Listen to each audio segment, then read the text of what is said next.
মুখ্যমন্ত্রী শুভেন্দু অধিকারী তিনি শপথ নেওয়ার পরই বলেছিলেন যে যেভাবে 2021-এ ভোট পরবর্তী হিংসা এবং বিজেপি কর্মীদের ওপরে যেভাবে হামলা হয়েছে, অত্যাচার হয়েছে, সমস্ত ফাইল খোলা হবে, সমস্ত ঘটনায় খতিয়ে দেখা হবে কারা কারা জড়িত। এবং আমরা বিভিন্ন সময় আপনাদের সামনে তুলে ধরেছি যে ভোট পরবর্তী হিংসার সঙ্গে যারা জড়িত সেই সমস্ত অভিযুক্তদের গ্রেপ্তার করা হয়েছে।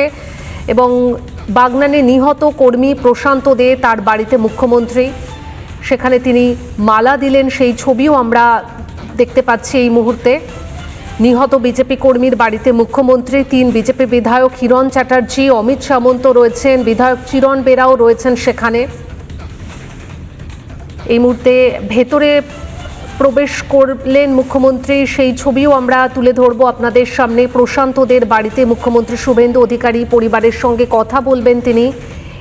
এর আগেই আমরা দেখিয়েছিলাম যে মুখ্যমন্ত্রী তিনি পাশে থাকার আশ্বাস দিয়েছেন পরিবারের।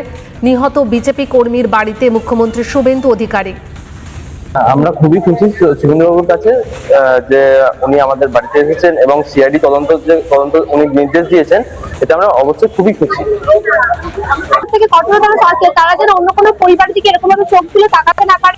আমরা এটুকুই আর্জি জানিয়েছি যেন যাদের গ্রেফতার করা হয়েছে তারা যেন কখনো ছাড়া না পায়, আর যারা এখনো বাইরে ঘুরছে তারাও যেন নিশ্চয়ই শাস্তি পায়, এটুকুই দাবি জানিয়েছি।